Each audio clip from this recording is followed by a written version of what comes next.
and that kind of stuff. Like we haven't learned anything in 1,000 years.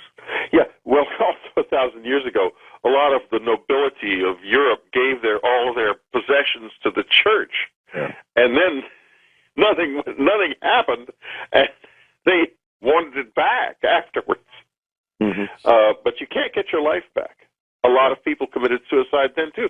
I remember the horror of the whole Hale-Bopp comet thing when, no matter what Art and I did to try to calm people down, we could not do it, and it finally some of them just absolutely went completely crazy, and that mustn't happen again. I mean, let's learn from experience.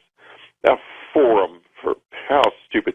But, the other side of the coin is there are people in the media, I'm not saying the whole media, but there's people out there who would love to see something like that happen because it's big news for them.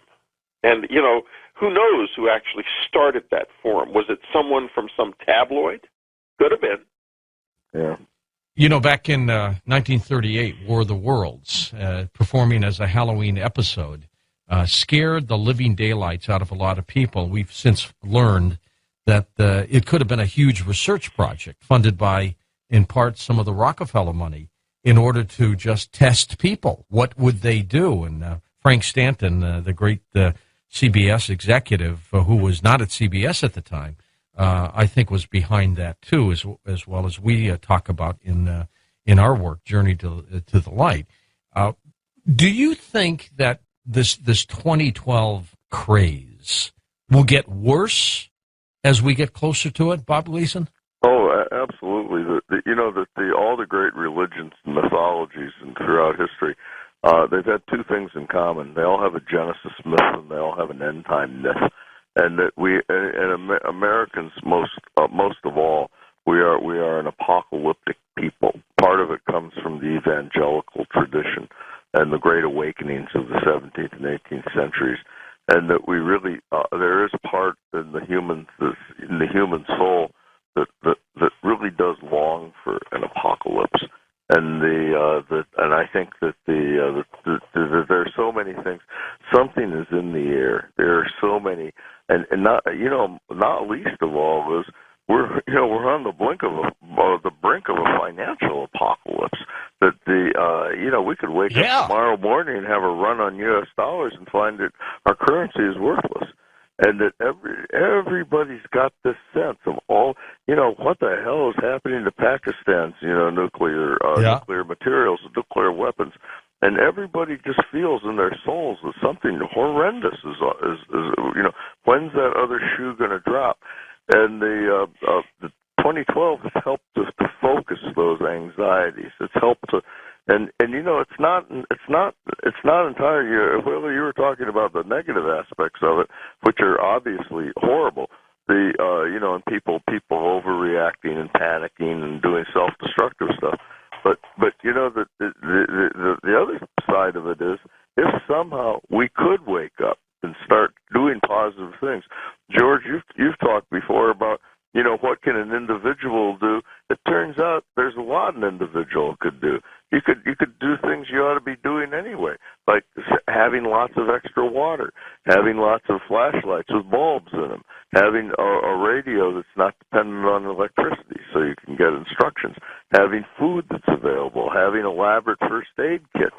So if something did get cut off from food and water, and that you could survive for several weeks or several months. And that there is quite a bit individuals could do, and that to the extent that the 2012 informs us and educates us, and and gets us focusing on the things that can be prevented and the consequences that can be mitigated, I think 2012 could be really great for us. That old saying: "These are the best of times; these are the worst of times." Exactly. We're exactly into that right now. I mean, these are great times. They are the worst of times, too. It would be interesting if the Mayans felt that all of this might have been an economic collapse, and, for them, for example, a bad corn season was a disaster. Yes, absolutely. Yeah, there were always who knows? Well, they did have certainly an economic collapse. We have another economic issue that is waiting as a disaster, economic disaster waiting to happen, and that is that there is an immense amount of money invested in something called the carry trade, where you buy commodities and sell dollars. Mm-hmm. And that is why commodity prices have been rising and rising and rising. That comes to an end at a certain point, and already there are signs of it. Not that the dollar is going to collapse, but the opposite. The Brazilians and the Japanese and a number of other countries are making noises like, our currency is getting too valuable. We can't sell anything, and we want our currency to go down against the dollar. Mm-hmm. And if that happens, and suddenly these banks, the Goldman Sachses of the world, are stuck with all of these commodities, it's actually going to be a bigger financial catastrophe than the one we just went through. Yeah. So hopefully that won't happen. But you never know. I mean, in other words, maybe it'll happen more slowly. But you're quite right. We're not through the economic upheavals of this era for a very simple reason, and that is that the reason those commodity prices rise so quickly as soon as demand goes up is that they're running low, and this is a very overpopulated, very ambitious, very eager planet. We want to be wealthy, and we want the material goods. The Chinese economy is now growing again at 6% a year. How sustainable is that over time? Yeah. So yeah, this is it's a fantastic time, though. It's, you talk about living in interesting times. It can't get too much more interesting than this.